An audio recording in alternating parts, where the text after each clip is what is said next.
Estamos ao vivo em mais um episódio do nosso Nutri News, né? Na verdade, a gente já vai falar Nutri Start aqui, ó.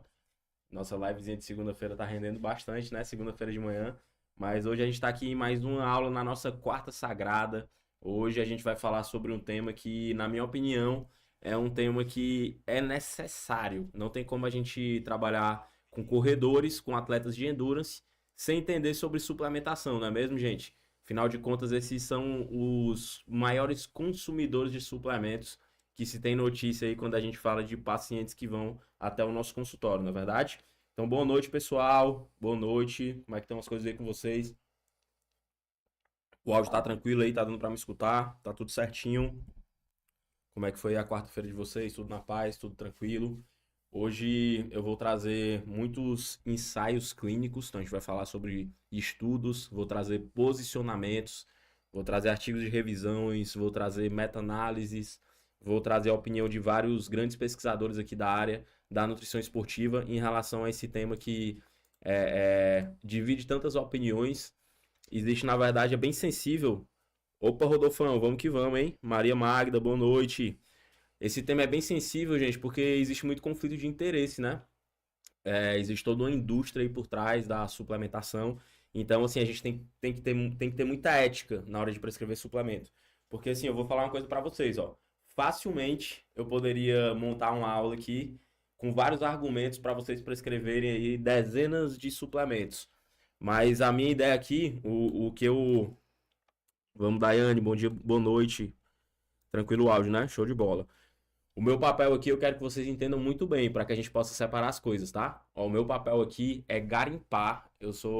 Esses últimos dias eu fiz uma revisão aqui extenuante sobre a literatura científica em relação à suplementação de performance para endurance. Porque qual é o meu papel aqui? É garimpar aquilo que realmente funciona, certo? Eu não vou trazer aqui para vocês estudos com metodologias fracas. Eu não vou trazer para vocês posicionamentos de revistas que não são reconhecidas. Porque eu poderia muito bem trazer aqui vários suplementos milagrosos que funcionam muito bem.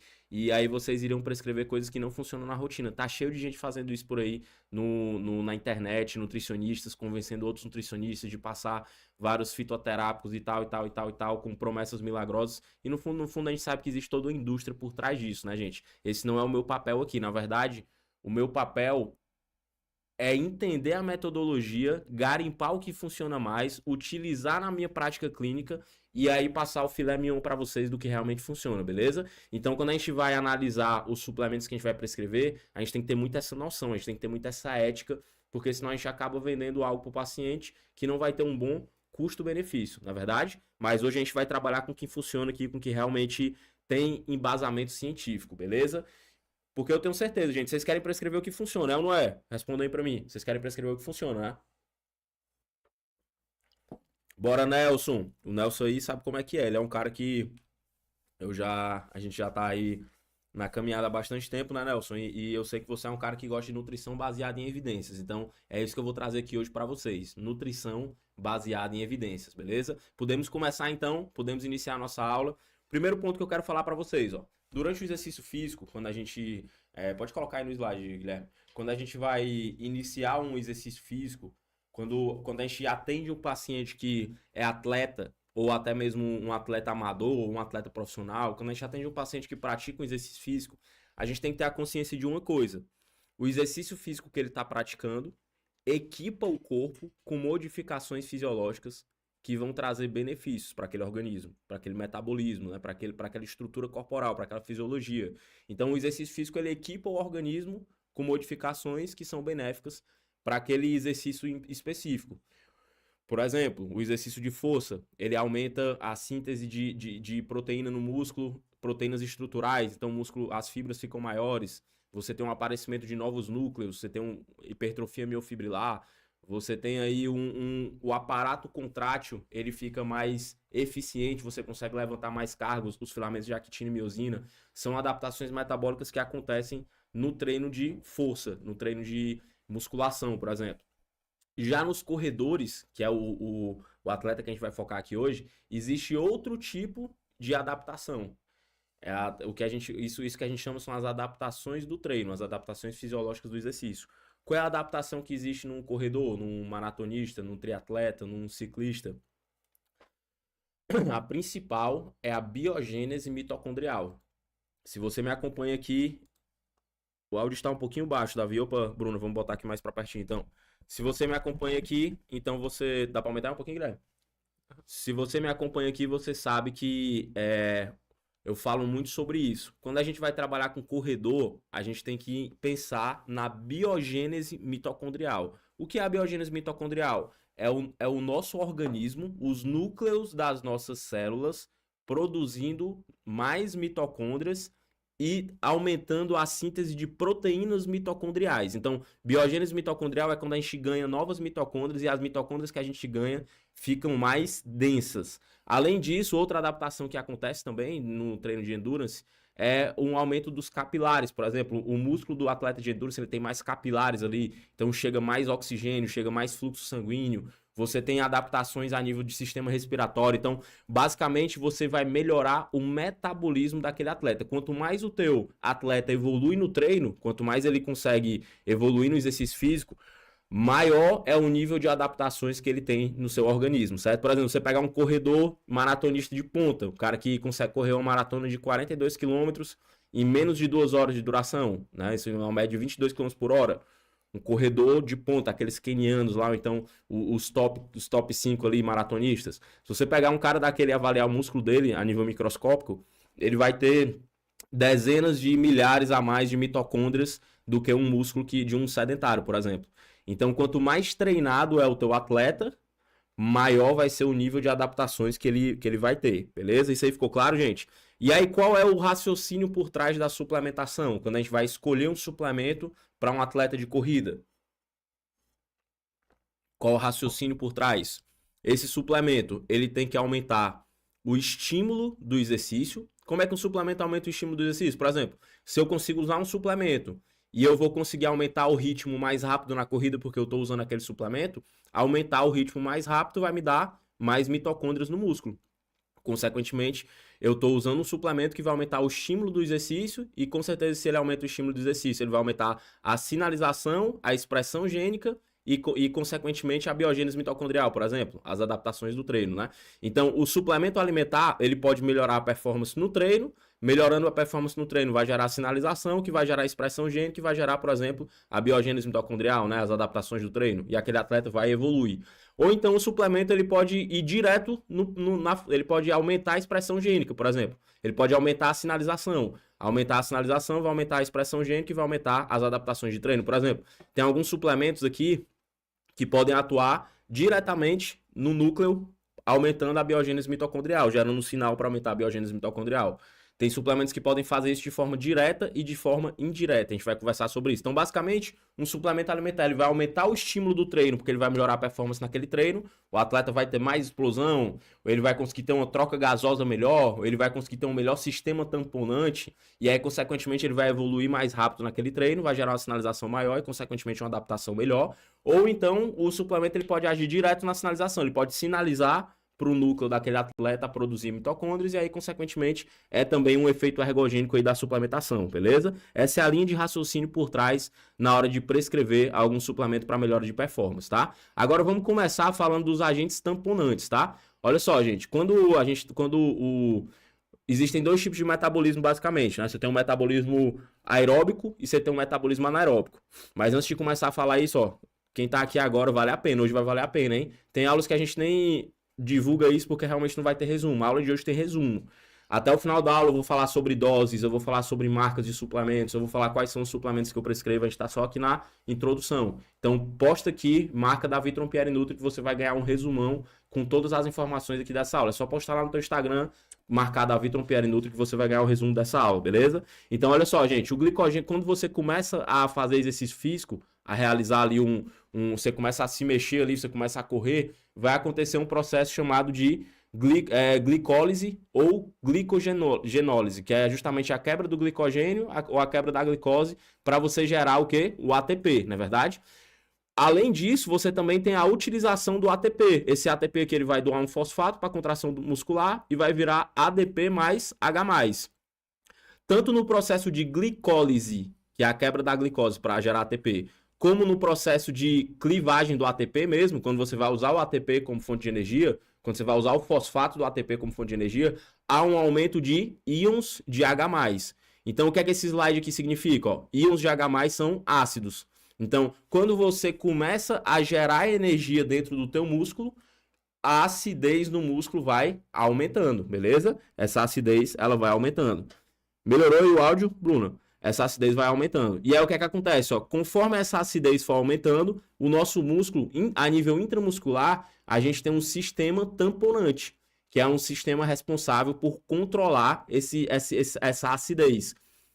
Como é que é o nome desse sistema? É o sistema carnosina. É um sistema que ele o ponto central dele é uma proteína que a gente chama de carnosina. A carnosina, que é essa estrutura química aqui, ela tem como a sua estrutura química, a maneira como essa proteína o que é que ela faz? Ela consegue bloquear esses íons de H+. Ela consegue inibir essa acidez. Então, conforme você for fazendo exercício físico e a acidez intramuscular vai aumentando, a carnosina, ela consegue pegar esses íons de H+ e neutralizar. Então, ela faz parte do nosso sistema tamponante. Que eu sempre falo aqui, ó, quando a gente está principalmente quando a gente aumenta o ritmo da corrida, quem aqui... Deixa eu fazer uma pesquisa aqui com vocês. Quem aqui pratica corrida? Fala aqui pra mim, responde pra mim. Quem pratica corrida aqui? Me respondam essa aqui. Quem pratica corrida, ou até mesmo quem atende corredores também. Fala assim, não, Davi, eu pratico corrida, então eu atendo corredores. Falam aqui pra mim no chat. Se é que você pratica corrida ou se você atende corredores. O que é que acontece, pessoal? Falem aí pra mim, gente. Então, eu sei que tem um delayzinho aqui pra vocês falarem, pra chegar aqui, né? Mas, ó, o que é que acontece? Você pratica, Bruno? Massa, legal. Então, olha só. Quando você aumenta o ritmo da corrida, olha aí o Pedrão aqui. Personal Nutri, Rafa. Eu sei que a Rafa é ciclista de ponta aí, né, Rafa? Henrique Cruz. Então, o que é que acontece? Ó, quando você pratica corrida, vocês aqui que praticam, vocês sabem o que é que eu tô falando, né? Quando você aumenta o ritmo da corrida, quando você vai dar um tiro, por exemplo, naquele treino de tiro que você vai fazer, o que é que acontece? Ali tu vai usar muito do teu metabolismo glicolídico. Tu vai ter que usar a glicose como fonte de energia sem a presença de oxigênio. Por quê? Tu acelerou muito o ritmo de treino, né? Tu aumentou muito o teu... Ou então se tu vai subir uma ladeira, vai ter aquela ladeirona, ou se tu vai correr contra um vento em determinada situação. Se você é um corredor um pouco mais experiente, com certeza você já passou por essas situações. Que tu tem ali que subir uma ladeira, ou então tu tem que dar uma acelerada no ritmo. Teu treino é um treino de tiro, tem que dar um tiro de 500 metros muito forte, ou então um tiro de 1 quilômetro muito forte, na é verdade? Tá preparando para uma meia maratona. E atendo também. Porra, que massa, viu, Bruna? Massa demais. Então tu sabe bem o que eu tô falando, ó. Tem momentos que você dá tiros, que você aumenta a intensidade. Quando você tá aqui naquela intensidade tranquilona, ali que você tá naquele pace, naquele ritmo. Ó, pra você que tá aqui, ó, faz parte do NutriNews, você tem que saber o que é pace, ó. Pace é o ritmo da corrida. É a quantidade de tempo em minutos que você demora para percorrer 1 quilômetro ali. Então, quando você tá ali no seu pace ali, que para você é tranquilo, que aquele pace ali você não precisa fazer tanto esforço, manutenção, beleza, não acontece tanta acidez dentro do teu músculo, não tem tantas liberações de íons de H+ dentro do teu músculo. Agora, se tu dá uma acelerada, se tu passa por uma ladeira, se tu tem que dar um tiro, tu começa a produzir energia de uma forma muito intensa e aí você tem um aumento da liberação de íons de H+. E aí a carnosina, ela vai entrar em cena para fazer o sistema tamponante. Se a carnosina não... E ainda tem um outro, ó. A carnosina é um sistema intramuscular, beleza? Mas o que é que acontece, ó? Esses íons de H+, eles vão indo para o sangue, eles vão saindo do músculo. Existe um transportador que tem como função transportar os íons de H+ para fora do músculo, tá? Só que o que é que acontece, ó? Tem uma hora que aqui nesse meio já tem muitos íons de H+ também. E aí não sai mais H+. O H+ não consegue mais sair do músculo, porque existe uma coisa que é chamada de gradiente de concentração. Se vocês... Tu lembra dessa aula de fisiologia aí, Guilherme? Guilherme é... Cara, muito pouco. Gradiente de concentração. Naquele local que tem uma concentração maior de um íon, por exemplo, ele vai tender a ir para o outro canto que tem uma concentração menor. Então, se tem muito íon de H+ no músculo, ele vai tender a ir para fora do músculo. Mas se tem muito íon de H+ fora do músculo também no sangue, ele não vai sair tanto. E aí o que é que acontece? Ó? O bicarbonato de sódio, ele tem como função neutralizar esses íons de H+ do sangue, aumentando o efluxo de H+ para fora do músculo. Então, olha só, o sistema tamponante ele é intramuscular com carnosina e ele é a nível sanguíneo com bicarbonato de sódio, beleza? A gente tem dois sistemas aí que é um intramuscular e um fora do músculo, tá? São duas maneiras aí de controlar os níveis de acidez muscular. E olha só, lembra o que eu falei para vocês, ó. Quando você tem um suplemento, esse suplemento ele é positivo quando ele melhora a performance de um treino ou quando ele melhora a sinalização para um gene específico ali que vai melhorar as adaptações do treino, na verdade. E olha só o que é que esse estudo aqui mostra, ó, que utilizar um suplemento tamponante, bicarbonato de sódio, e utilizar também a betalanina pode diminuir o pH sanguíneo e essa redução no pH sanguíneo vai melhorar a função mitocondrial. A PGC1-alfa, PGC1-alfa é um fator que aumenta a biogênese mitocondrial. Se eu tenho mais PGC1-alfa, eu vou ter mais biogênese mitocondrial. E olha só, quando eu tenho aqui suplementado com bicarbonato, um tamponante, eu tenho uma maior expressão do RNA mensageiro para a produção do PGC1-alfa. Resumindo, se o meu pH sanguíneo é menor, eu consigo gerar uma adaptação melhor daquele treino. É como se o meu corpo ele respondesse melhor àquele treino. Depois do treino, o benefício do treino do Endurance é aumentar a biogênese mitocondrial. Se eu tenho algo que pode estimular isso, vai ser positivo para a adaptação do treino, beleza? Então, olha só, quanto maior o aumento do pH, desculpa aqui, gente, quanto menor o pH, porque quando é ácido, o pH vai ficando menor, tá? Quanto mais ácido fica o sangue, menor é a biogênese mitocondrial, beleza? Quanto mais ácido, aqui era para ser acidez, ó. Quanto maior a acidez, menor a biogênese mitocondrial. E o bicarbonato, por exemplo, é um tamponante sanguíneo. Se eu suplemento, então, com bicarbonato, eu diminuo o pH sanguíneo e eu estimulo mais a biogênese mitocondrial, beleza? E aí, olha só, gente, será que isso se traduz numa melhora de performance, né? Esse estudo, Guilherme, dá só uma esfriadazinha aí no ar. Esse estudo aqui, ele foi publicado nesse jornal aqui, que é o Jornal da Sociedade Internacional de Nutrição Esportiva. E é muito importante falar para vocês, gente, que esse jornal, muitas vezes ele é um pouco enviesado para o lado do suplemento. Então, eu sempre tenho um senso crítico na hora de avaliar os estudos que foram publicados nesse jornal, tá? Porque é mais ou menos assim, ó. Quando eu vou buscar um suplemento, primeiro eu entendo o mecanismo de ação, depois eu entendo se tem ensaios clínicos que são positivos para aquele suplemento, se ele é seguro e se eu consigo prescrever para o meu paciente, se tem onde comprar, se tem onde fazer, né? E o bicarbonato de sódio é um suplemento, então, que vai diminuir o pH sanguíneo. Ele vai aumentar o efluxo de íons de H+ do músculo para o sangue. Isso vai ser positivo para diminuir também o pH dentro do músculo. Então, ele reduz o pH sanguíneo e, consequentemente... Ele aumenta o pH sanguíneo e, consequentemente, ele aumenta o pH no músculo. Ele diminui a acidez no sangue e, consequentemente, ele diminui a acidez no músculo também, certo? E aí, o que é que acontece, ó? Esse estudo foi um Umbrella Review. O que é um Umbrella Review? É uma revisão guarda-chuva. Ela avalia várias meta-análises. Uma meta-análise é um estudo que avalia vários estudos. Uma Umbrella é um estudo que avalia várias meta-análises, certo? Então, olha só, ela pegou 110 estudos todas as meta-análises, somando todas as meta-análises, eram 8 meta-análises que avaliaram ao todo 110 estudos que eram feitos em 1.101 pessoas. Então, ou seja, um geralzão. O que é que a galera que está estudando sobre bicarbonato de sódio, quais são os resultados que estão tendo na literatura científica? Um destaque para esse pesquisador aqui, ó, Brad J. Schofield. Depois joguem lá no Amazon, se vocês quiserem um livro de hipertrofia muscular extremamente didático, ó.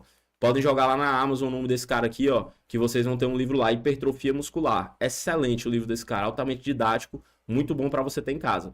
E olha só, o compilado desses estudos mostrou que o bicarbonato de sódio pode ter uma melhora de cerca de 2% em esforços entre 45 segundos a 10 minutos. Mas, Davi, por que é esse esforço entre 45 segundos a 10 minutos? É porque, como eu falei para vocês, ó, quando você faz um esforço muito tranquilo, ali de 30 minutos, por exemplo, você não gera tanta acidez. Agora, se tu estica o metabolismo anaeróbico, se tu faz um tiro, e aí aquele tiro tu consegue manter por cerca de 10, sabe aquele esforço?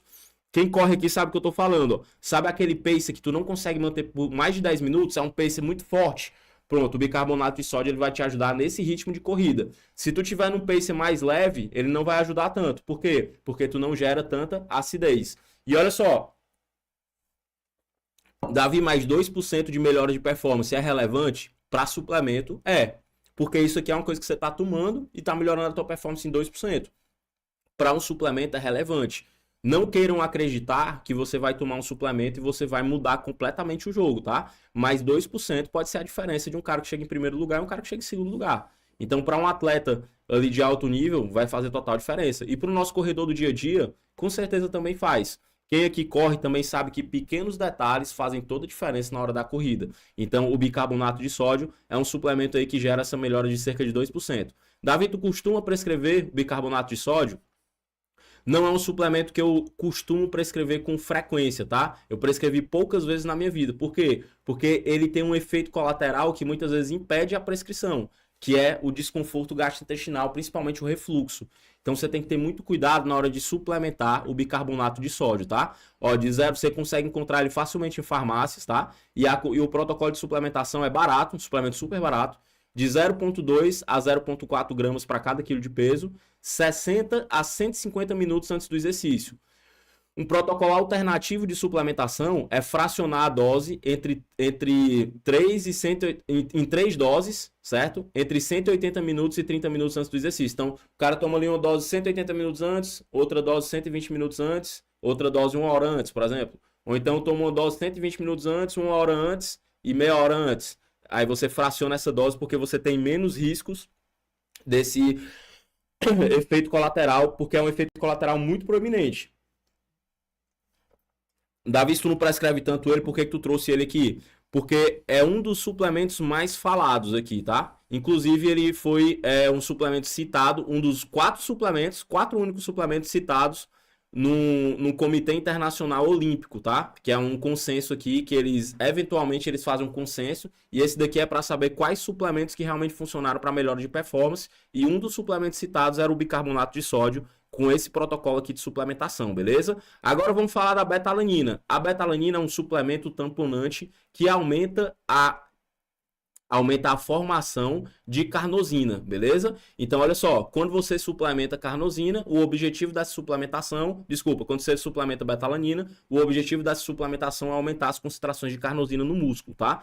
E olha só, gente, esse estudo aqui, ele buscou avaliar o quanto que a betalanina aumenta a carnosina intramuscular.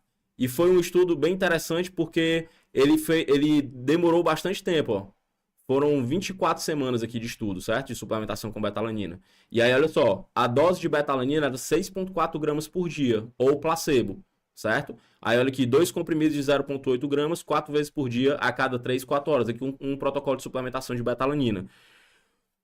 Por que ele fez essa dose fracionada?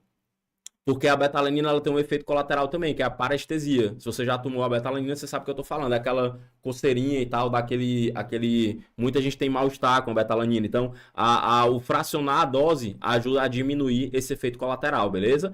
Então, olha que interessante, ó. Ao longo dessas 24 semanas, as pessoas elas foram no laboratório cerca de 9 vezes, tá? E aí lá eram colhidos biópsias do músculo, então os pesquisadores pegavam pedacinhos do músculo para analisar o conteúdo de carnosina, para analisar o que estava acontecendo lá. E além disso, eles faziam testes de capacidade máxima na bike, tá? Então eles faziam lá uns testes de performance na bike e além disso pegavam pedacinhos do músculo. Olha só, gente, conteúdo de carnosina intramuscular com suplementação de betalanina, tá? Então vamos lá, presta atenção nesse estudo que para você que prescreve a suplementação de betalanina, é importante você entender quanto que a betalanina vai impactar a carnosina. E esse estudo mostra muito bem isso, ó. O conteúdo médio de carnosina aumentou mais nas primeiras 4 semanas. Então, olha aqui, ó. Aqui é o começo do estudo, ó. E nas primeiras 4 semanas você tem um aumento de cerca de 55% na quantidade de carnosina. E depois esse aumento ele fica mais ou menos em 42% até o final do estudo. Só que alguns participantes chegaram a aumentar até 119%. Então, aqui você vê que existem pessoas que são mais responsivas ao tratamento com betalanina, ou seja, que há um aumento mais expressivo nos níveis de carnosina, e há outras pessoas que também têm um aumento de carnosina, mas não é um aumento tão expressivo. Ó, tem gente que aumenta demais. A maioria das pessoas do estudo aumentou cerca de 42%, beleza? Em média, 42%. Então, de 42% a 55% de aumento nos níveis de carnosina. Você tem um pico no primeiro mês e depois ela fica mais estabilizada, tá? Por que que isso acontece? Ó? Porque existe um transportador de betalanina para dentro do músculo. Ó. A síntese de carnosina ela acontece intramuscular e existe um transportador de betalanina para dentro do músculo. Então, o que acontece é que com o passar do tempo suplementando, acontece um down regulation desse TAUT, que é o transportador de betalanina. E aí você tem menos TAUT na membrana, consequentemente você bota menos betalanina para dentro do músculo e aí você forma menos carnosina. O que é que você pode tirar de insight agora do resultado desse estudo? O que é que a gente pode aprender para a nossa prática clínica com o resultado desse estudo? Que você pode usar uma dose maior nas 4 primeiras semanas, quando você começa a suplementar com betalanina. Eu, por exemplo, nas 4 primeiras semanas eu utilizo cerca de 6 gramas. Foi a dose que esse estudo aqui utilizou. Por quê? Porque eu já sei, ó, 6 gramas de betalanina durante 4 semanas aumenta muito os níveis de carnosina. Ah, Davi, mas eu só uso o pré-treino lá, que tem 3 gramas. O cara nem toma pré-treino todo dia, né? Então ali aquela betalanina do pré-treino com certeza não serve para nada, né? É uma dose muito baixa e a pessoa nem toma todo dia. Então é uma dose maior mesmo, tá? Betalanina é uma dose maior mesmo, 6 gramas por dia durante 4 semanas. Só que depois não existe um down regulation dos receptores, na verdade? Os receptores de beta. Então não adianta você ficar com dose muito alta. Aí o que é que eu faço? Eu reduzo a dose para 3 ou 4 gramas por dia. Mas é sempre uma dose diária, de domingo a domingo, beleza? Então, esse é o insight que a gente pode tirar desse estudo aqui com suplementação de betalanina. Agora, será que, olha só, 36% dos indivíduos continuaram a aumentar após 16 semanas, ó. O conteúdo máximo foi alcançado em 18 semanas, ó. Então, olha só, a creatina com 3 semanas você já tem a quantidade máxima de creatina, né? Carnosina, 18 semanas, tinha gente ainda que estava subindo, né? Mas com 4 semanas acontece um aumento mais expressivo, tá? Agora, será que a betalanina realmente pode melhorar a performance no exercício, né? Então, essa meta-análise foi publicada nesse jornal aqui, ó, SportsMed. É um jornal excelente. Na verdade, é um dos jornais mais bem conceituados aí da nutrição esportiva, tá? E foi uma meta-análise com estudos duplo cego e placebo controlado. Cerca de 1.416 indivíduos no total, foram avaliados, tá? Entre indivíduos que eram ativos e atletas. Então aqui você tem pessoas que treinam ali de boa e tal, como a maioria das pessoas que a gente atende, e também atletas mesmo que vivem disso. Protocolo de suplementação e cerca de 70 testes físicos diferentes, ó. Isso aqui, gente, ó, são os resultados dos estudos, ó, certo? São os vários estudos aqui, ó, cada estudozinho desse. Aí quando esse losangozinho aqui, ó, tá mais para a direita, significa que é a favor da betalanina, ou seja, a betalanina fez diferença na performance. Quando tá para a esquerda, é porque foi um estudo que não viu muita diferença com a suplementação de betalanina. Então, você vê que a maior parte dos estudos aqui analisados, ó, tá pro lado direito, ou seja, tá a favor da betalanina, tá a favor da intervenção, né? Você vê que teve um efeito mais positivo do que negativo da betalanina, ó. E olha só, os efeitos positivos foi melhor quando a duração do exercício é entre 1 e 10 minutos. Porém, com maiores benefícios com exercício com duração entre 4 e 10 minutos.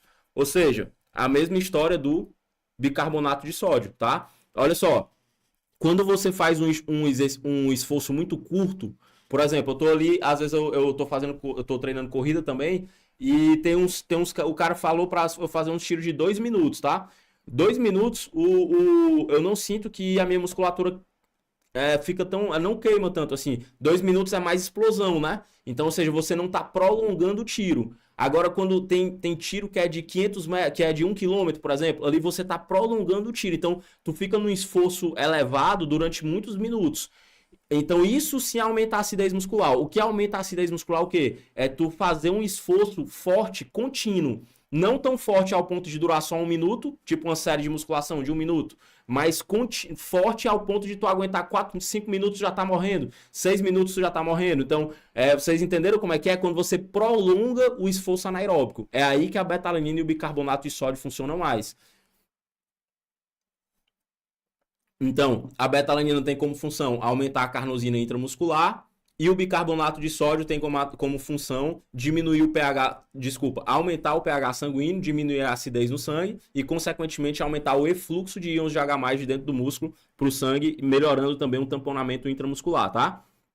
Esse estudo aqui com betalanina, gente, a gente está falando ainda dos tamponantes, hein? Mas a gente ainda vai falar dos vasodilatadores, tá? Ó, esse estudo com betalanina, ele foi um estudo mais agudo, de 7 dias. Esse aqui é pra ti, ó, Rafa. A Rafa aqui que é ciclista, né? Ela tanto corre também como pedala. Eu tenho certeza, Rafa, que tem semanas ali que tu tem um volume de treino muito alto, não tem? Então, esse estudo que foi que ele pegou, ó. Ele pegou ciclistas, olha o nível dos ciclistas, ó. Ciclistas do nível de World Tour. Ou seja, os ciclistas que participam do World Tour. Se vocês quiserem ter uma noção dos níveis desses ciclistas aqui, ó, vai lá no Netflix. Tu já viu essa série aí? Oh, Já vi sim. dos ciclistas? Uhum. Já? Pronto, então vai lá no Netflix, né? Os caras não são sobre-humanos. Sobre-humanos, é loucura ali o nível, viu? Pronto, então se você tiver dúvidas no nível desses ciclistas aqui desse estudo, ó, vai lá no Netflix e bota lá Tour de France, né? Tour de France, bota lá Tour de France, que é os caras, é um documentário acompanhando o dia a dia dos atletas que vão para esses atletas aqui. Pronto, os atletas que estão nesse estudo aqui, provavelmente devia estar lá no meio dessa série aí que vocês podem ver lá no Netflix. São atletas de ponta, tá? E aí o que é que acontece? Ó, eles estavam no momento do período de treino dele, da periodização de treino, que eles estavam num ritmo muito alto, muito intenso de treino. Eles estavam no período de choque. Eram muitos treinos na semana, muitos quilômetros na semana. E aí foi o que eles quiseram testar. Será que uma dose de betalanina é capaz de diminuir esses... Porque assim, o que é que acontece? Normalmente, eles caem a performance nesse período. É meio que é tão forte o treino que eles vão lá e começam muito forte, ao longo da semana eles vão diminuindo a performance. Será que a betalanina, ela consegue fazer com que eles diminuam menos a performance só durante uma semana? E é o que foi que eles fizeram. Ó. Eles fizeram um teste antes de começar. Quando eles iam forçar o treino, eles fizeram o teste antes. Aí eles passaram uma semana forçando o treino e fizeram o mesmo teste de performance depois. Agora vamos ver aqui. Está tendo o Tour de France agora, né? Tá tendo, agora nesse momento tá tendo aí, né, Rafa? Tá acontecendo. Então, olha só. O grupo placebo, ele...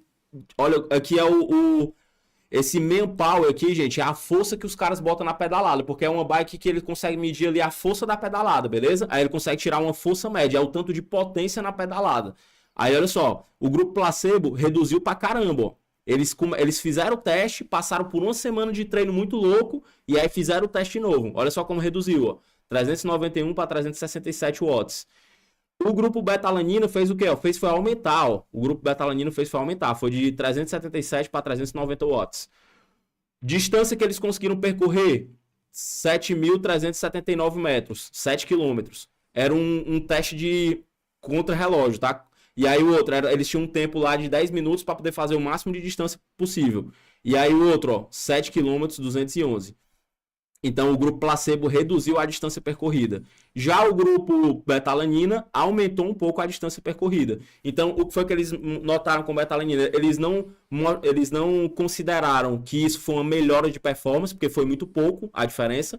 Só que o grupo placebo, ele foi perder performance. E o grupo betalanina teve uma tendência para melhorar a performance. Então, a conclusão desse estudo é que, quando você utiliza a suplementação de betalanina durante um período de treino muito intenso do teu atleta, isso vai melhorar a resposta que ele tem nos treinos consecutivos, entendeu? E se eu tenho algo que melhora a performance, que melhora a resposta nos treinos, consequentemente eu tenho algo que pode favorecer as adaptações metabólicas que acontecem do treino, beleza? Fechou? Deu para pegar a ideia aqui, gente? Então, ou seja, a betalanina, uma semaninha de suplementação, numa dose aí de 7 gramas por dia, já foi suficiente para gerar isso daqui, tá?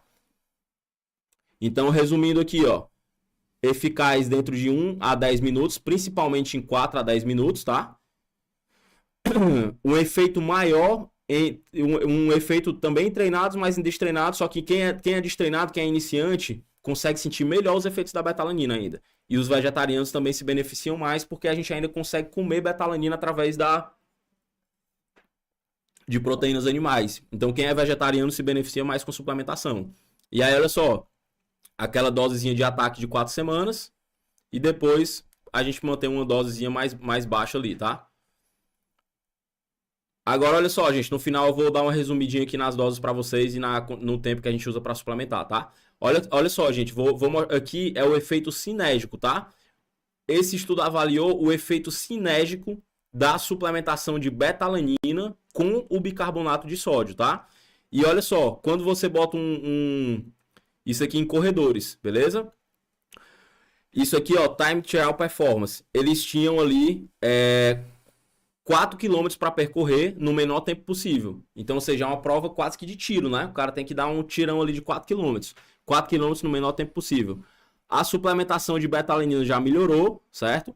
A suplementação de bicarbonato com placebo melhorou também bastante, mas a suplementação de beta-alanina com bicarbonato melhorou ainda mais, não é verdade? E isso daqui, ó, tempo para exaustão, isso aqui foi na bicicleta, ó, com 120% pique-pau, que é isso aqui, ó. Eles botam lá uma carga pesadona na bike, 120%, é uma carga muito pesada, e aí o cara tem que ficar lá no mesmo ritmo durante o máximo de tempo que ele conseguir. Olha só, a suplementação de beta-alanina com o bicarbonato melhorou de forma significativa a performance deles nesse teste, tá? Então isso mostra que um tamponante intramuscular mais um tamponante extramuscular, eles têm um efeito sinérgico para melhorar a performance, principalmente em um sprint de alta velocidade ou então num momento que você precisa colocar muita força, tá certo? Que massa, Bruno, que bom que tá fazendo sentido para você, viu? O que é que vocês estão achando? Tá dando para pegar a ideia? Tá dando para pegar a ideia aí, Guilherme? Sim, demais. Agora a gente vai entrar. Então, pegaram a ideia dos tamponantes.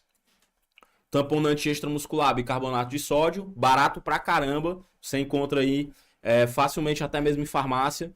Utilizar as doses que a gente já falou aqui, mas eu ainda vou resumir no final da aula, tá? As pessoas costumam sentir efeitos colaterais, principalmente efeitos gástricos como refluxo, tá? A beta-alanina também a gente tem aí um tamponamento intramuscular pelo aumento da carnosina. Então, os dois agem aí de forma sinérgica, tá? E aí, o que é que acontece, gente? Agora vamos falar do óxido nítrico, tá? O óxido nítrico, gente, ele é um gás. Vamos ver aqui a Neu, aqui, o que é que ela falou antes de entrar no óxido nítrico. É muito legal, eu gosto do efeito da beta-alanina. É importante ressaltar que a dose não é para ser feita de uma vez. Caso escolha 6,4 ou a 3,2 gramas por dia, e sim fracionado em tomadas de 800 miligramas, por exemplo. É isso aí, né? Porque tem gente que sente muito efeito colateral, né? Eu, por exemplo, eu tenho 2 efeitos colaterais com beta-alanina. Eu tenho o efeito colateral de parestesia, então fico todo me coçando mesmo. E eu ainda tenho, a beta-alanina ela é um aminoácido, então a osmolaridade dela é muito alta. Eu fico meio que com a estase gástrica, assim, sabe? Eu fico meio como se fosse meio cheio, assim, eu não fico me sentindo muito bem. Então, se eu usar uma dose de 3 gramas, ali de 4 gramas, de 5 gramas, de 6 gramas de uma vez, com certeza eu vou sentir esse efeito colateral. Ao passo que também tem gente que sente poucos efeitos colaterais. A gente vai vendo de acordo com cada pessoa, tá? Mas olha só, gente, o óxido nítrico é um gás, certo? E ele tem diversas funções musculares, diversas funções a nível de metabolismo que podem ser positivos para o nosso paciente, tá? Uma das principais funções do óxido nítrico é que ele aumenta a captação e o transporte de oxigênio. Ele melhora basicamente a função do nosso sistema circulatório, tá? O óxido nítrico, ele é capaz de aumentar a infusão de oxigênio e de nutrientes nos nossos tecidos, no nosso tecido muscular. Um dos fatores que faz com que o óxido nítrico seja bom para a performance é que ele faz com que o atleta ele faça o mesmo esforço, diminuindo o custo de ATP para aquele esforço. Como ele consegue colocar mais oxigênio para dentro, como ele tem uma melhor perfusão, consequentemente ele consegue ter um custo de ATP menor para fazer aquele mesmo esforço. Então o óxido nítrico é um excelente mediador fisiológico quando a gente fala de esporte, de exercício físico, tá? Além disso, o nosso óxido nítrico, ele também pode melhorar a nossa função mitocondrial. Então existem alguns mecanismos que conseguem explicar como o óxido nítrico pode melhorar até a sinalização para a biogênese mitocondrial. E aí o que é que acontece, gente? O óxido nítrico, na verdade, ele é um gás, certo? E como é que a gente pode fazer para aumentar a produção de óxido nítrico? Como é que a gente pode fazer para aumentar a disponibilidade desse gás que a gente já viu que é tão bom para a performance, que pode melhorar desde a função mitocondrial até a entrada de oxigênio dentro das nossas células. Então, se a gente está falando de um atleta que faz um metabolismo aeróbico, chegar mais oxigênio na célula, utilizar melhor aquele oxigênio, melhorar a função mitocondrial, é extremamente positivo para a performance, né? Como é que a gente pode aumentar? Hoje eu vou trazer duas estratégias aqui eficazes que também trabalham de forma sinérgica para aumentar as concentrações de óxido nítrico, tá? Primeiro, a suplementação de nitrato. O nitrato, que é encontrado na beterraba, inclusive tem muita gente que usa ali o suco de beterraba e tal, né? Só que o suco de beterraba, ele até tem uma concentração boa de nitrato. Se eu não me engano, para atingir 300 miligramas de nitrato, são ali cerca de 200 gramas de beterraba. Só que 300 miligramas de nitrato não é tanto assim. E é difícil fazer ali 200 gramas de beterraba e tal. E podem acontecer perdas, dependendo da maneira que você for fazer e tal. Então, assim, ter na dieta é meio impreciso, sabe? Suplementar é muito mais preciso. Tu consegue ter muito mais disponibilidade de nitrato quando tu suplementa, beleza? Então, eu particularmente, eu prefiro... Agora, se for um paciente que já faz, que o cara... Já teve gente aqui que já chegou fazendo suco de beterraba pré-treino, né? Pô, mantém e tal, show de bola, que massa que tu tá fazendo. Então, vamos manter. Só que o que é que acontece, gente? O nitrato, ele lá na boca, ele vai ser convertido em nitrito, certo? E é o nitrito que aumenta a produção de óxido nítrico. Então, o nitrato, ele precisa ser convertido... A gente suplementa o nitrato, ó. E ele precisa ser convertido em nitrito. Isso acontece principalmente na boca, através de bactérias que a gente tem na nossa boca. E situações com baixo oxigênio, a hipóxia, facilita a conversão de nitrito em óxido nítrico, tá? E, gente, esse processo aqui, ele demora, leva um tempo. Quando você ingere o nitrato, leva um tempo até esse nitrato ser convertido em óxido nítrico, finalmente, né? Primeiro em nitrito, depois em óxido nítrico. Então, primeiro eu vou falar da suplementação de nitrato. Depois a gente vai falar de outra estratégia para aumentar também o óxido nítrico sem ser com suplementação de nitrato, tá? Então, olha só, gente. Esse estudo aqui é uma meta-análise. Olha quem ele tá aqui de novo. Ah, não, pensava que era o Scofield que estava aqui de novo, mas não. Mas olha, essa meta-análise aqui, ela foi publicada naquele mesmo jornal, o Sports Medicine também, certo? E aí o que é que acontece? Ó, essa meta-análise, ela avaliou cerca de 80 artigos com indivíduos entre 18 e 40 anos, para saber sobre os efeitos ergogênicos do nitrato aqui, certo? E aí, olha só, foi observada uma melhora de cerca de 3% no desempenho de jovens saudáveis com suplementação, tá? Mas, ó, algumas ressalvas dessa meta-análise. Os benefícios foram otimizados em indivíduos moderadamente treinados ou não treinados. Então, ou seja, pessoas que já são muito avançadas, pessoas que já são muito treinadas, provavelmente já tem uma adaptação a nível de circulação, a nível de transporte de oxigênio tão boa que suplementar com nitrato parece que não faz tanta diferença assim. Então, nessa meta-análise foi observado que quanto maior era o nível dos atletas, menor era a precisão, vamos dizer assim, o efeito da suplementação de nitrato. Os exercícios que tinham melhores resultados eram treinos com menos de 15 minutos de duração, certo? Então, é aquela mesma máxima. Quando você está fazendo um exercício muito submáximo, que você consegue manter aquela pegada por muito tempo, talvez você não precise de um sistema de transporte melhor ainda de oxigênio e tal. Mas se você está com um ritmo mais acelerado, aí isso pode ser benéfico. O ruim é que muitas vezes os estudos eles não conseguem pegar tão bem esses detalhes, mas quem corre sabe muito bem que existem estratégias de mudanças rítmicas, né? Então, quando você vai treinar para por exemplo, a Bruna, ela falou aqui que está treinando para uma meia maratona, né? Então, a Bruna ela vai ter ela vai correr durante 21 quilômetros. Então, ao longo desses 21 quilômetros, ela vai mudar de ritmo várias vezes. Vai ter momentos que ela vai estar num ritmo mais acelerado, que ela vai exigir mais oxigênio, que ela vai aumentar o seu consumo de oxigênio e, consequentemente, ela vai precisar de um sistema melhor fisiológico para utilizar, para levar aquele oxigênio para o músculo. E vai ter momentos que ela vai estar num ritmo mais baixo, onde ela não vai precisar de um sistema tão eficiente assim. Vocês conseguem compreender? Então, sem sombra de dúvidas, o nitrato é um bom suplemento, mas existem algumas ressalvas, beleza? Nos estudos analisados, os efeitos não diferiam conforme as condições de hipóxia ou normóxia, tendo benefícios em ambos os estados. Foram observados efeitos nos diferentes critérios de fim de prova, sendo maiores para a tentativa até a exaustão e menores de provas contra o relógio, certo? Então, o que é que ele quis mostrar aqui, ó? Que quando você tem uma prova contra o relógio, você tem aquele tempo para correr o máximo de quilômetros possível, tá? Aquele tempo para correr o máximo de quilômetros possível. Exaustão, você tem que correr naquela velocidade, naquela potência, até chegar na exaustão. Aí tu pode passar muito tempo ali fazendo aquilo, não importa. Quanto mais tempo tu passar, melhor foi o teste. Quando o teste é desse jeito, fica numa intensidade muito alta até tua exaustão, o nitrato, ele tem melhores resultados do que quando a prova é contra relógio, tá certo? E aí, olha só, gente. Esse estudo aqui, ele buscou avaliar o que foi? Dúvida minha. Dúvida tua? Vai lá, pode falar. Agora o Lombardi vai falar aqui, o Lombardi.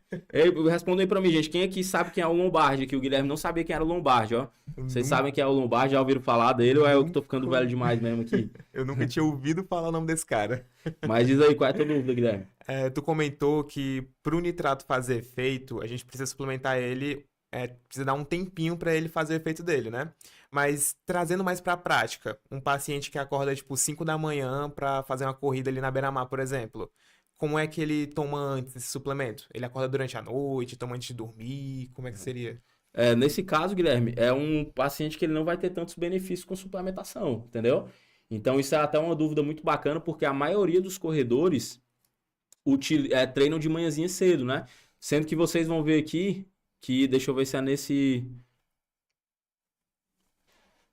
Não, ó, acabei não trazendo esse slide aqui, ó, mas o que é que acontece, ó? O pico de NO2, ele vai acontecer cerca de 2 a 3 horas após a ingestão. Então, assim, se você suplementar e der menos de 1h30 para iniciar, provavelmente aquilo que você suplementou não vai fazer efeito naquele treino. Entendeu, Guilherme? Então, o que é que acontece, ó? Você acaba não tendo benefício com suplementação. Se o teu paciente ele for treinar de manhãzinha bem cedinho, lógico que você não vai pedir para ele acordar antes, porque vai ser pior para a performance que melhor, né? Uhum. Sono é isso aqui, o nitrato é isso aqui, né? Então, ou seja, não vai valer a pena. Então, sem sombra de dúvidas, você acaba não tendo benefícios para suplementar com pessoas que treinam muito cedo. Só que o que acontece, Guilherme? O nitrato ele também tem um efeito agudo. Então, ele pode melhorar... Se um efeito crônico é melhor, então os estudos mostram que suplementar durante 7 dias você tem um efeito melhor, e é até um pouco agudo também, é menos do que a betalanina, por exemplo, é menos do que a creatina. 7 dias suplementando você já tem melhor, só que se você usar em um treino, tu também já é potencialmente melhor. Então, por exemplo, quando o cara for fazer um treino mais longo, quando ele for fazer um treino mais tarde, quando ele for fazer uma prova, que muitas vezes ele acorda antes da prova, às vezes a prova demora para começar e tal, aí é válido ele usar a suplementação aí de nitrato, beleza? O que é que acontece, gente? O grande lance é que o nitrato ele precisa ser convertido, a gente estava vendo aqui, ó, ele precisa ser convertido em nitrito. Isso acontece na boca a partir de bactérias, tá? Então, o que é que acontece? Ó, se o teu atleta ele for consumir o nitrato, né? Você tem que tomar bastante cuidado, porque olha só esse estudo aqui, ó. Ele fez a galera consumir o nitrato e usar um enxaguante bucal depois, certo? Ou então consumir só o nitrato sem usar o enxaguante bucal, tá? E olha só, vamos primeiro para os níveis de nitrato, tá? Os níveis de nitrato, no grupo que usou o enxaguante bucal, aumentou, certo? Tanto na saliva como no plasma. Mas por que o nitrato aumentou? Porque ele não estava sendo convertido em nitrito. Então acaba que quem usava o enxaguante bucal, ó, o nitrato foi lá para cima. Vocês estão vendo aqui, ó? O nitrato foi lá para cima, tá? Agora o nitrito, aqui embaixo é o nitrito, tá? Olha aqui, ó. Zerou, certo? Então, ou seja, o grupo que usou o enxaguante bucal, ele não teve uma conversão. E, consequentemente, se ele não teve uma conversão, olha só o nível de nitrito aqui, ó. Aqui é nitrito, tá? Olha aqui o nível de nitrito aqui embaixo, ó. Vocês estão vendo? Então, o que é que acontece, ó? Para quem usou um enxaguante bucal, a galera ficou com nitrato lá em cima e com nitrito zerado. Esse nomezinho aqui, ó, na verdade é nitrito, tá? Nitritozinho lá embaixo e nitrato lá em cima. Ou seja, não houve a conversão de nitrato em nitrito quando se usa enxaguante bucal, porque mata as bactérias necessárias para fazer essa conversão, tá? Então, literalmente, quando você for suplementar com nitrato, você tem que informar para o teu paciente que ele não pode escovar os dentes após aquela suplementação, beleza? Tu já nem escovava mesmo, né, Guilherme? Então tá de boa, né? Não tem nem problema. Agora vamos ver aqui, ó. Opa, o Pedrão sabe, hein? O Pedrão lembra do Lombardi aí, hein, Pedro? Denunciou a idade, né? Denunciou a idade aí, o Pedrão denunciou a idade. Então, olha só. O enxaguante bucal reduziu a conversão de nitrato em nitrito, que é necessária para a formação de óxido nítrico, tá? Então, olha só, se o cara tá lá tomando, opa, vou tomar meu suplementozinho aqui, e aí depois escovou os dentes, não tá mais, aquele nitrato ele não funciona mais para nada, beleza? Então tem que literalmente dar uma corridinha ali com aquela famosa boca podre, né, Guilherme? Só que agora também não precisa falar com ninguém, né? Vai ali, ainda bem que a corrida é um esporte bem solitário, né? Dá para correr ali tranquilamente. Agora vamos falar sobre uma outra estratégia para aumentar o óxido nítrico, tá? Qual é o intuito de suplementar com nitrato? Aumentar a quantidade de óxido nítrico. Existem também outras maneiras de aumentar a síntese de óxido nítrico. Por exemplo, a arginina, que é um aminoácido que a gente consome, ela sofre o efeito de uma enzima e a partir dessa enzima ela pode aumentar a quantidade de óxido nítrico que a gente tem, beleza? Ela pode sintetizar o óxido nítrico, tá? Só que existe um grande problema de suplementar a arginina. O intestino e o fígado têm uma alta expressão da arginase. A arginase é uma enzima que ela pega a arginina para ser convertida em outras coisas. Então, o que acontece é que quando você suplementa a arginina, você não aumenta muito os níveis de arginina plasmático, porque ela passa por duas barreiras que tem muita arginase, que é uma enzima que degrada a arginina, certo? Então, seria muito bom se quando a gente suplementasse a arginina, ela ficasse disponível e a gente pudesse produzir óxido nítrico a partir dela. Só que isso não ocorre de uma forma muito, muito bacana. Só que olha só, a citrulina é um aminoácido muito interessante. Ela é um aminoácido que também não é essencial, e ela... O que é que acontece? Quando você suplementa a citrulina, ela vai passar pelo intestino e pelo fígado, não vai sofrer a ação dessa arginase, lógico, porque ela é citrulina, e aí a citrulina ela é convertida em arginina. E a partir dessa conversão, deixa eu ver aqui, pronto, tá aqui, ó. E a partir dessa conversão de citrulina em arginina, a arginina pode então se converter em óxido nítrico. Então, olha só, o grande intuito de aumentar a quantidade de arginina plasmática é porque se eu tenho mais arginina disponível, eu tenho mais conversão de arginina em óxido nítrico. Sendo que quando eu suplemento a arginina, isso não ocorre porque a arginina ela sofre a ação de uma enzima chamada de arginase. Porém, a citrulina, que é um outro aminoácido, se converte em arginina no nosso corpo. Então, suplementar com citrulina aumenta mais os níveis de arginina do que suplementar com arginina. E aí, consequentemente, você vai ter mais conversão de arginina em óxido nítrico. Então, no final das contas, é melhor suplementar com citrulina do que suplementar com a própria arginina, tá? Antigamente, quem é mais antigo aí também, quem é da época do Lombardi aí, sabe que a arginina era moda, né? Nos pré-treinos ali e tal, vou tomar arginina ali pra ficar aparecendo às vezes e tal, né? Tinha muito essa moda aí. Mas hoje a gente já sabe que a citrulina é ainda melhor do que a arginina para esse fim, beleza? E olha só, esse estudo, ele buscou avaliar a conversão metabólica e seus efeitos farmacodinâmicos subsequentes da arginina e da citrulina. E aí, para isso, ele fez um estudo crossover. O que é o estudo crossover? Esses 13 homens e essas 7 mulheres eram testados exatamente nas mesmas condições, tá? Então, o que é que eles iam lá no laboratório, aí tomava aqui, fazia esse experimento aqui, certo? Aí depois eles passavam 7 dias, iam no laboratório de novo, tomava uma dose diferente, passava 7 dias, ia no laboratório, tomava uma dose diferente, passava 7 dias, ia no laboratório, tomava uma dose diferente. Eles faziam várias suplementações diferentes. Basicamente era o quê? Ou arginina, ou só citrulina, ou a combinação de arginina e citrulina, ou placebo, beleza? Tinha essas diferentes combinações. E aí, olha só, depois eles mediam os níveis de arginina. E a suplementação com 3 gramas de citrulina aumentou em 92% a quantidade de arginina, enquanto a suplementação com arginina aumentou em 61%, beleza? Então, ou seja, a citrulina foi mais eficaz para aumentar a arginina do que a própria arginina. Então, a gente sabe que 3 gramas a suplementação com 3 gramas de citrulina aumenta de forma significativa os níveis de arginina. Então, vocês podem ver aí que os suplementos que têm citrulina normalmente têm cerca de 3 gramas. Só que detalhe, gente, L-citrulina. Se você usar citrulina malato, aí você tem que usar o dobro da quantidade, porque normalmente é 50-50. 50 de malato, 50 de citrulina. Então você tem que, se for a citrulina malato, tem que ser 6 gramas de citrulina para atingir esse potencial aqui de aumentar a arginina, beleza? E aí, olha só, o objetivo desse estudo aqui foi avaliar a suplementação de citrulina no desempenho contra o relógio, tá? 22 homens treinados faziam a suplementação de 2,4 gramas de citrulina 1 hora antes, tá? Com 7 dias de washout. Então, ou seja, quando é um estudo crossover, quando vocês veem aqui, ó, crossover é um estudo muito massa. Por quê? Porque são os mesmos caras testados nas duas situações diferentes. Eles vão lá no laboratório, testa, uma semana depois eles vão lá no laboratório, testa de novo. Um suplementando placebo, da outra vez suplementando a citrulina, tá? Então, olha só, gente. Pois a citrulina é muito bom, viu, cara?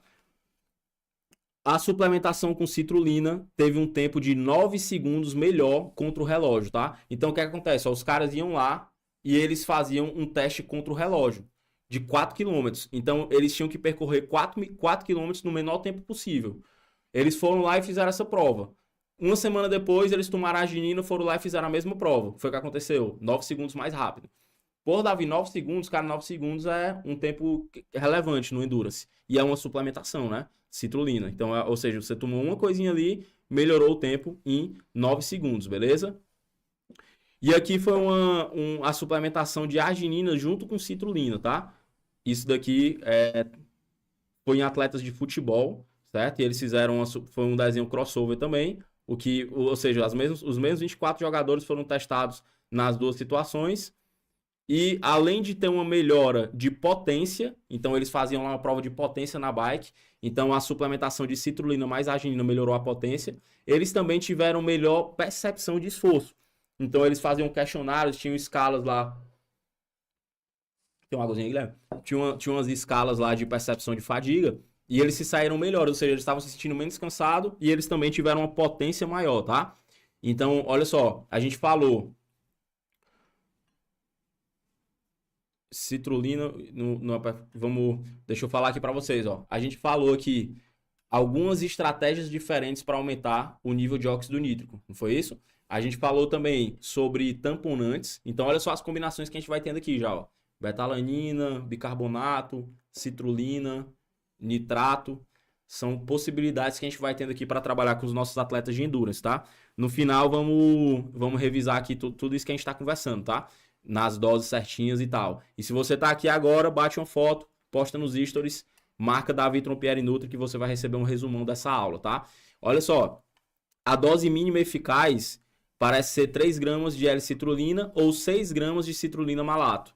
Doses máximas de até 15 gramas em indivíduos saudáveis. Gente, normalmente eu utilizo 3 gramas, tá? Aproximadamente 7 dias de suplementação contínua melhora a probabilidade de produzir resultados positivos, tá? Então a gente vê algumas conclusões desse artigo aqui de revisão em relação à suplementação de citrulina. E olha só, uma moda que está virando tendência agora na suplementação é juntar citrulina com nitrato. Vocês já viram essa junção aí alguma vez? Já viu, Guilherme, essa junção? Já sim. Pronto, tem até uma marca que está ficando bem famosa aí nos meus dos corredores, que é a... Nitro. Hã? É Nitro 400? Nitro 400 é só o nitrato, na verdade, né? Nitro 400 é um suplemento que é só nitrato e tem uma concentração baixa, não vale muito a pena. É tipo aquele Super Coffee da marca do Super Coffee ali, ou da Três Corações, eu acho, alguma coisa assim, mas não vale muito a pena. Mas tem uma marca que tem umas concentrações melhores, que é a Dobro e a Stratos. Dobro e Stratos. Extratos, assim, começa com X, Tratos, X-Tratos. Essa marca tem um suplemento que é 3 gramas de citrulina mais 400 miligramas de nitrato. Suplemento top, viu? Só que agora tem que ser... Eu costumo, gente, trazendo para a prática 1h30 antes do exercício. Se o cara não tivesse tempo para consumir 1h30 antes do exercício, aí é melhor nem consumir, beleza? Porque aí vai ter até o efeito da citrulina, que é mais agudo, mas o efeito do nitrato vai demorar um pouquinho mais, tá? Quando você junta a citrulina e o nitrato, você vai produzir óxido nítrico por 2 vias diferentes. Então, acaba sendo positivo para a performance. E esse estudo aqui avaliou isso em 32 triatletas, tá? Que suplementavam ou placebo, ou citrulina, ou nitrato mais citrulina. Durante 9 semanas, treinando 6 vezes na semana, certo? O que foi que melhorou nesses atletas? Um aumento de força máxima. Então, eles faziam lá um teste que é chamado de Wingate, que é um teste para medir a força máxima. Então, eles conseguiram ter uma melhora significativa de força máxima. Eles pulavam e aí media o salto, o quanto que eles pulavam ali. Tem um teste também de performance que mede isso. E eles conseguiram saltar mais alto. Então, eles conseguiram ter mais explosão, certo? E também a resistência aeróbica, que é quando é justamente aquele tempo contra o relógio ali. Você consegue, o tempo até exaustão. Você consegue ficar naquela forçação ali durante mais tempo quando você está usando aí a citrulina e o nitrato, beleza? Então, é uma combinação que vale a pena, que é potencialmente boa para performance. Beterraba com melancia. É isso aí, Rafa. Beterraba com melancia, né? Você pode até não ter dinheiro, né? Mas se você tiver criatividade, você consegue ter os dois aí. Lógico que acho que vai precisar de mais ou menos 1 quilo de melancia aí, né, Rafa? Pra conseguir aí as 3 gramas de citrulina. Mas olha aqui, gente. A creatina, será que a creatina ela pode melhorar a performance em esportes de endurance? Gente, sendo bem honesto com vocês, quando você pega um corredor de maratona, falar que a creatina pode melhorar a performance, que é um suplemento indispensável, eu acho que é forçar um pouco a barra, tá? Apesar de que nesse estudo aqui do Jornal Internacional da Sociedade Internacional de Nutrição Esportiva, eles forçam muito pro lado da creatina, sabe? Então, mas quando você vai analisar mais a fundo as metodologias dos estudos, né, você não consegue encontrar tantos dados que demonstrem que a creatina pode ser boa para performance em corredores de longa distância, tá? Mas a creatina é a mesma máxima da betalanina e do bicarbonato, ó. Quanto maior a intensidade, maior os níveis de evidência. Então, se você tem atletas que percorrem uma intensidade muito elevada, se você tem corredores de 5K, por exemplo, tem muita gente aqui, não sei se vocês atenderam essa galera, né? Mas aqui a galera tá muito fissurada nos 10 km. O Pedro aí sabe, o Pedro que faz parte aí da XS Team, ele tá aí nesse meio e tal, ele tá vendo aqui em Fortaleza tá uma moda gigantesca a corrida. E criou-se uma competitividade muito grande nos 10 km. Tem uma galera que corre 10 km e fica competindo, tem umas blogueiras que umas competem com as outras.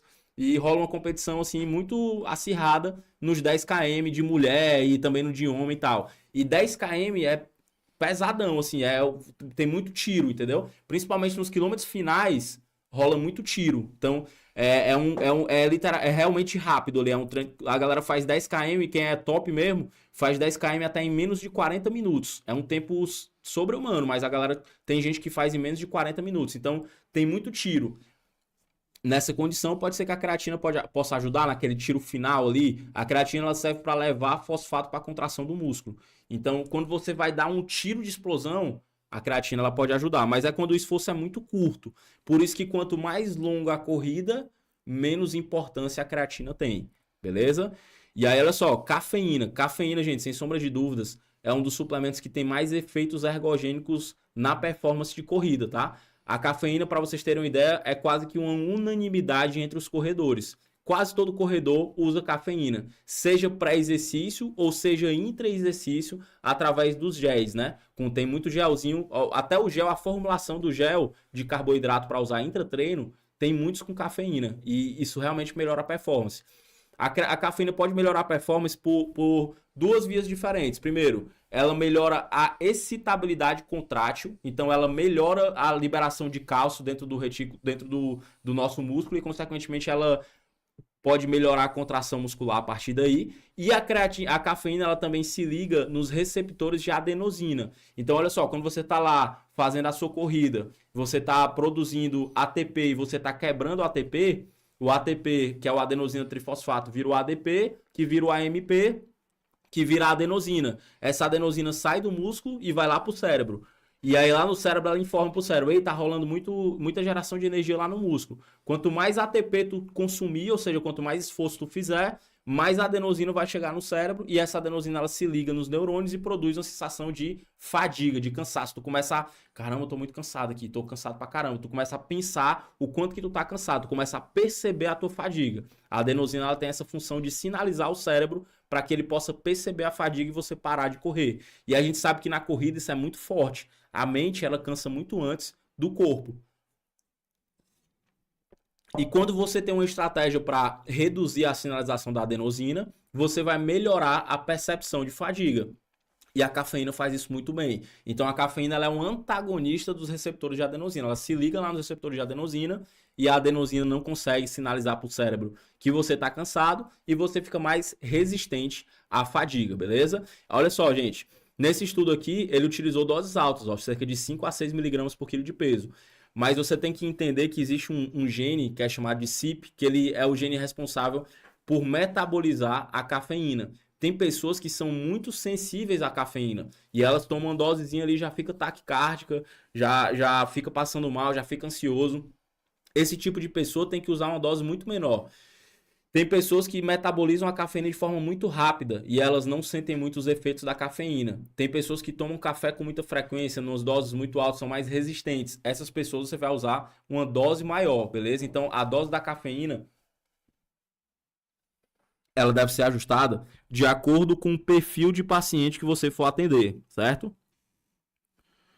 Davi, você pode deixar esses artigos no VIP? Posso sim, Rafa, com certeza. Eu vou fazer o seguinte, ó. Lá no grupo VIP eu vou mandar todos os artigos que eu utilizei aqui nessa aula, beleza? Vou mandar lá para vocês da comunidade VIP.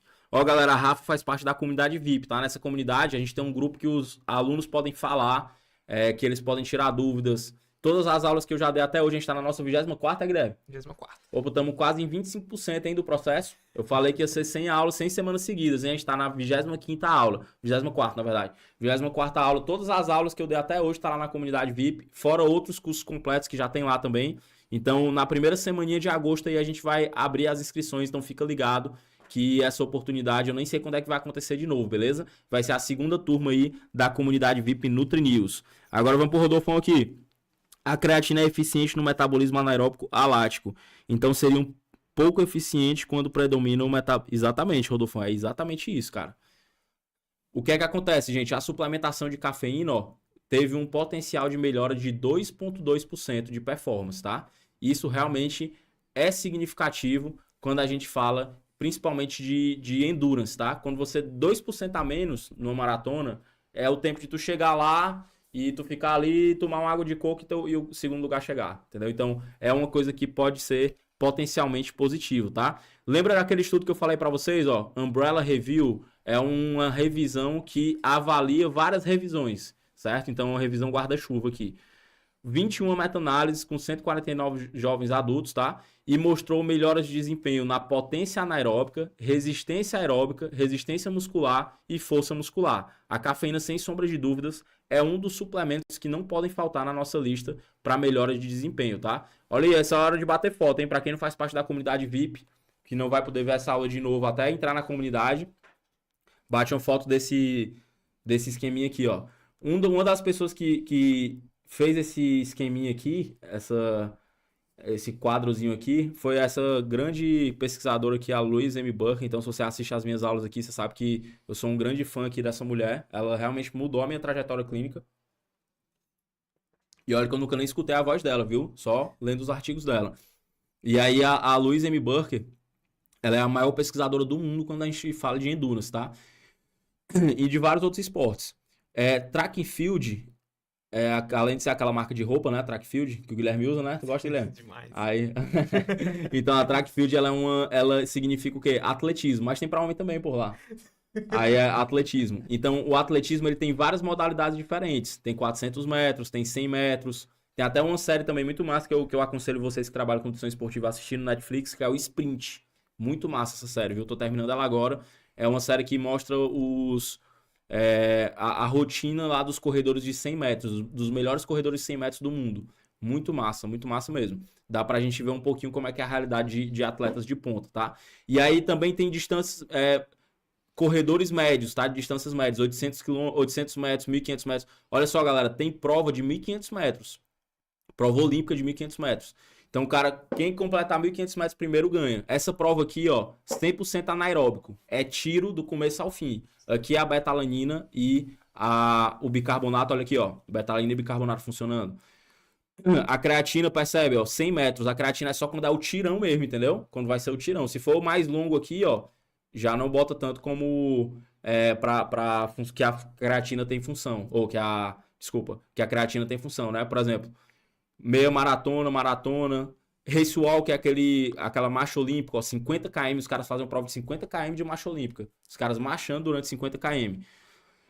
Ultra running também, ó. Os caras já botam aqui que a cafeína não vai fazer, que a creatina não vai fazer tanta diferença. Isso aqui é só uma revisãozinha, a opinião geral zona aí da Louise M. Burke, tá? Vocês podem usar também como recomendação. Mas agora eu vou falar o que é que eu utilizo na minha prática, tá? Então fiquem aqui comigo que agora é o final da aula aqui pra eu ser bem aberto com vocês, bem sincero logo, dizer as marcas que eu utilizo pra gente finalizar essa aula aqui. Se você ficou até aqui nesse momento, porra, essa aula é maçante pra caramba, né? Muito artigo, muita informação, muitos suplementos diferentes, é cansativo. Então, parabéns pra você que tá aqui até agora.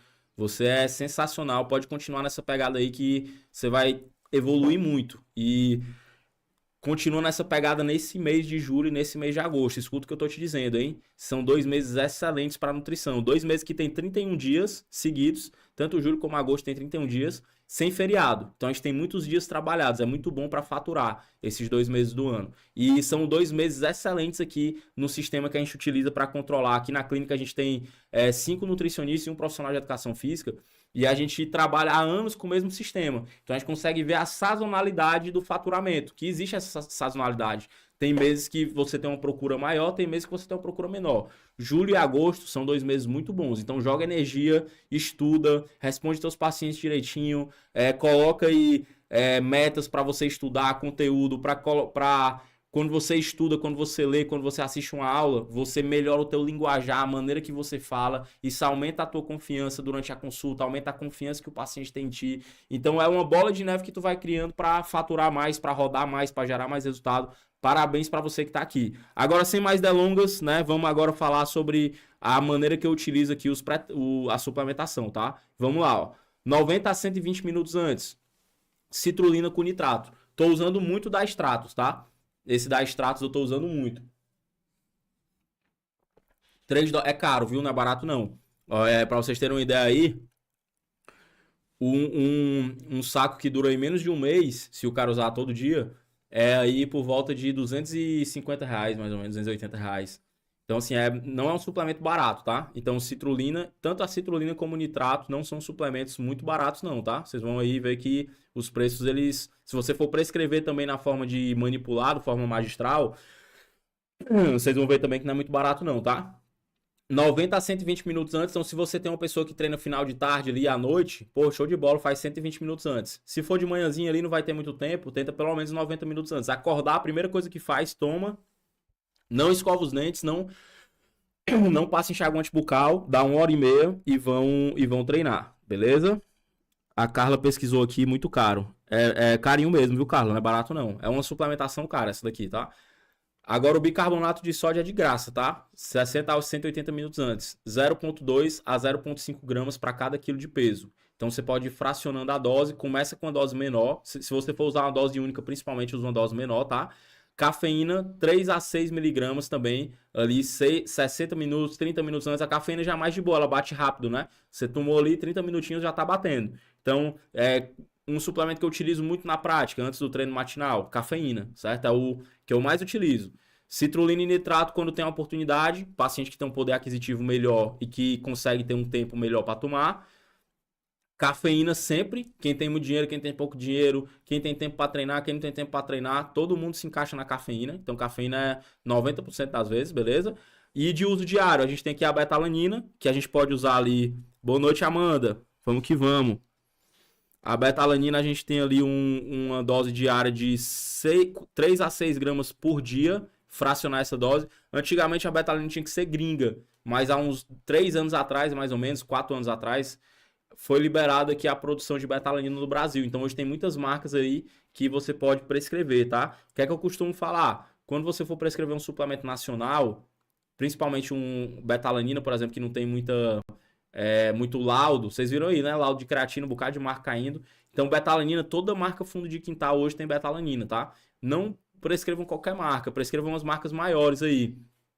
Se for marca nacional, tenta prescrever aí sei lá, uma Max Titânio, a Growth também foi muito bem nos testes, né? Dá para prescrever também, acho que tem betalanina também, se for um paciente que precisa gastar menos, né? Você tem aí A Dux é uma marca muito boa, também é uma marca premium que nunca cai em laudo. Também a Dux tem a betalanina da Dux, muito boa. A Atlética também é uma marca boa nacional que tem betalanina, beleza? Então dá pra gente utilizar essas marcas aí. Creatina, você vai usar creatina monoidratada. A gente já tem um laudão de creatina aí que você pode ver quais são as melhores. Eu utilizo muito a creatina da Adaptogen ou da Dux, certo? 0,3 gramas por dia se você quiser fazer a saturação durante 7 dias. E depois, via de regra, 3 a 6 gramas por dia você vai conseguir saturar a creatina na maior parte das pessoas. Se for um cara muito pesadão, 9 gramas por dia. Mas a realidade de corredor, normalmente de 3 a 6 gramas por dia no máximo de creatina. Davi, mas o cara é corredor de longa distância, mesmo se tu usa creatina, o cara acaba usando, mal não faz e é potencialmente bom nos momentos de explosão. É um suplemento barato, então eu acabo suplementando sim com creatina, tá? Esses, gente, se eu for pegar aqui pra vocês, ó, se eu mostrar aqui o abrindo aqui pra vocês a referência, ó. Tá aí no meu no celular aqui, né? Ou no computador, né? Eu virei pra tu agora, mas... Pronto, pode botar aqui, tá? Olha aqui, gente, ó. Esse estudo aqui ele foi publicado no Jornal Internacional de Nutrição Esportiva e Exercício, certo? Esse aqui não é enviesado para suplemento, ele é bem conciso mesmo. Não é igual ao da Sociedade Internacional de Nutrição Esportiva. O jornal Sociedade Internacional de Nutrição Esportiva é sempre enviesado para o lado do suplemento. Então eles forçam a barra para dizer que o suplemento funciona. Esse jornal aqui ele não é enviesado, ele é bem crítico mesmo. E aí aqui você tem um posicionamento do Comitê Internacional, tá? Olímpico. Comitê Internacional Olímpico de suplementos dietéticos para melhora de performance. Nesse quadro de pessoas aqui, você tem a Louise M. Burke, né, que é a... E você tem o Luc Van Loon, certo? O Luc Van Loon também é um dos maiores pesquisadores do mundo quando a gente fala de nutrição esportiva, tá? Você tem também o Stuart Phillips, também um dos maiores pesquisadores do mundo de nutrição esportiva. Então, ó, pesquisa o nome desse... Se vocês quiserem estudar o que há de mais atual da nutrição, ó, tá aqui, ó. Louise M. Burke, Stuart Phillips, Luc Van Loon. Vocês vão encontrar excelentes artigos. Inclusive, foi ele que produziu um artigo que foi mais citado aí nesse último ano sobre proteína, que ele mudou um pouco aí as recomendações de proteína que a gente tem aí atualmente, né? E aí, olha só, gente. Esse estudo aqui, mostrando para vocês, ó, um quadrozinho que resume aqui, tá? Pronto. Suplementos que têm boa a forte evidência, benefícios para cenários específicos aqui, ó. Então, você tem aqui cafeína, creatina, nitrato, betalanina e bicarbonato de sódio. Isso daqui que vocês vão ler aqui de forma, se vocês quiserem ler de forma mais específica, foi o que a gente acabou trazendo, o que a gente trouxe aqui, além de várias outras referências aqui que a gente utilizou para montar essa aula de hoje, beleza, gente? Então, é tudo baseado aqui nas recomendações de literatura e também na minha prática clínica. Isso aqui é o que eu realmente utilizo, com exceção do bicarbonato de sódio que eu utilizo menos, mas eu trouxe aqui pela quantidade de evidências que tem em favor da sua utilização, pela quantidade de referências que tem defendendo o uso também, eu acabei trazendo, mas é um suplemento que eu utilizo menos. Na minha prática clínica, betalanina, nitrato, citrulina, creatina e cafeína são os 5 suplementos que eu mais utilizo para melhora de performance em atletas de endurance, beleza? Espero que essa aula tenha ficado boa aí para vocês tenham pegado a ideia, a linha de raciocínio por trás de prescrever suplementos para melhora de performance. Vamos ver aqui a Rafaela Anjos.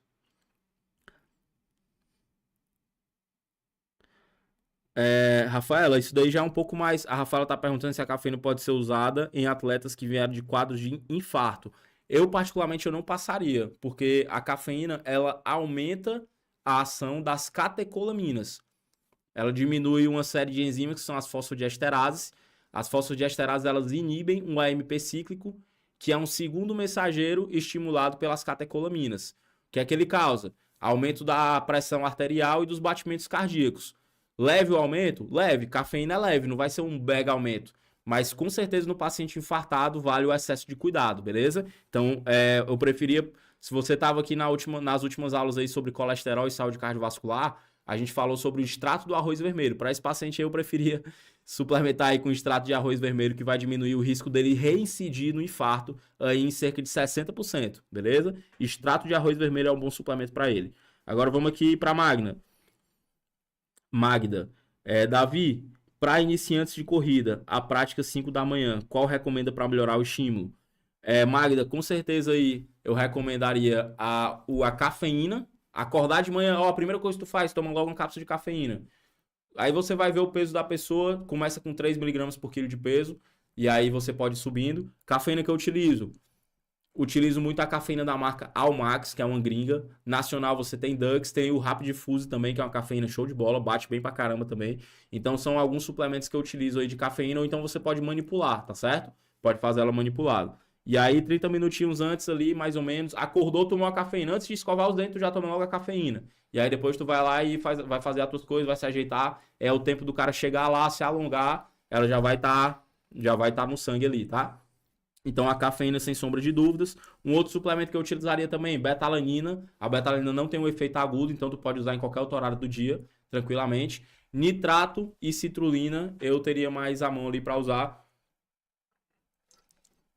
Não porque não melhora a performance, mas principalmente a citrulina, principalmente o nitrato, você precisa de um tempo maior para ela agir. E a citrulina, meia horinha também, ela não bate muito bem, porque vai ter que ser convertida em arginina, depois ser convertida em óxido nítrico, e isso daí também acaba levando um tempo. É melhor que você utilize ali 1h30 antes, mais ou menos, para ter um efeito naquele treino, tá? Muito obrigado, espetáculo de aula, show de bola, Rafa. Vamos que vamos. Rafa, você aí tá muito top, viu? Todas as aulas tá presente, tá assistindo as aulas lá da plataforma. Parabéns, viu? Dux, pra quem tem gastrite, a da Dux é top. Aí o Rodolfão aí, pode escutar o homem aí que ele entende de estimulante, viu? Ele sabe todos os detalhes para consumir estimulantes com o menor efeito colateral possível, né não? Davi Magalhães, qual o nome desse último que você mostrou, que fala cafeína, beta, nitrato, etc? Vamos lá, Davi. Esse último aqui, qual é? Aqui do estudo, tá falando, né? Vamos ver aqui qual era o último. Creatina, nitrato, né? Aí o último aqui, betalanina, bicarbonato de sódio, tá? Que a gente falou no comecinho da aula lá, na recomendação aqui, ó. De nitrato aqui. Não, é o bicarbonato de sódio. 0,2 a 0,5 gramas para cada quilo de peso, tá? Beleza? Fechou? E aí, pessoal, mais dúvidas, mais dúvidas? Tô aqui para isso, agora é a hora. Então, com mais dúvidas aí, vamos que vamos. Bicarbonato de sódio, tá, Davi? Dá mais um tempinho aqui para dar o delay para vocês tirarem as dúvidas de vocês. E aí, Lombardi, mais dúvidas aí? Opa, ele levantou a mão aqui, hein? Vai lá, pode falar. No caso do paciente que toma só o café preto, por exemplo, ele vai ter algum benefício pela cafeína? Tipo, aquele café coado e tal, de máquina? Cara, o café preto, na verdade, o que é que acontece? Ó, uma xícara de café ali, vai depender muito da maneira que prepara o café, né? Mas uma xícara de 200 ml de café vai ter ali por volta de 90 miligramas de cafeína. Então, dependendo da pessoa, pode ser uma dose baixa, né? Mas se for uma pessoa que ela tá menos acostumada ali com café, pessoas que são... É uma dose já que já é suficiente. Eu, por exemplo, eu vou dar o meu exemplo. Tem alguns momentos que eu uso a cafeína mesmo, 200 miligramas de cafeína, 300 miligramas de cafeína, mas muitas vezes eu tomo só o cafezão, boto uma xícara de 300 ml de café, tomo ali o cafezinho e já vou treinar e eu já sinto que faz diferença. Então tem muita pessoa que o café já vai fazer diferença. Eu tenho muito paciente que, não, Davi, eu prefiro tomar o café mesmo. Tomo um cafezinho ali e já vai fazer a diferença. Ou então pode botar uma xícara de café, porque muita gente gosta do café de manhã, né? Então bota ali uma xícara de café com a cápsula de cafeína de 100 miligramas. Aí já dá um complemento um pouquinho o outro, né? Eu gosto de acordar de manhãzinha, tomar aquele cafezinho. Então eu tomo café, boto só metade da dose da cafeína e aí um já combina com o outro e dá certo. Beleza? Respondido. Então é isso, pessoal. Grande abraço para vocês. Parabéns para todo mundo que ficou aqui até o final da aula. Postem lá no Instagram para ganhar o resumo dessa aula. Se você não faz parte da comunidade VIP, esse resumo vai ser importante para ti. Tu vai ter todas essas informações aqui de forma resumida e prática para você, beleza? Para você consultar quando você quiser. É gratuito, é só postar e ajudar a divulgar o projeto. Próxima segunda-feira de manhã a gente vai estar junto de novo na nossa live semanal. Na verdade, eu já vou dar um spoiler, hein? Até o final dessa semana vou fazer uma live surpresa aí com caso clínico para vocês. Vou ver qual horário que eu vou ter livre aqui no consultório no meio do dia. Vou avisar para vocês por e-mail e lá no grupo sobre a live surpresa aí de amanhã ou de sexta-feira, tá? Então se preparem aí que a gente vai destrinchar um caso clínico aí no meio do dia, tá bom? Então, pessoal, mais uma dúvida aqui da Rafa. Qual a diferença nitrato em pó e o da beterraba? É a concentração, beleza? Então, o nitrato em pó, se você pegar ali, dependendo do suplemento que você for pegar, ele vai ter uma concentração maior de nitrato. para atingir aquela concentração com beterraba, você precisa botar muita beterraba.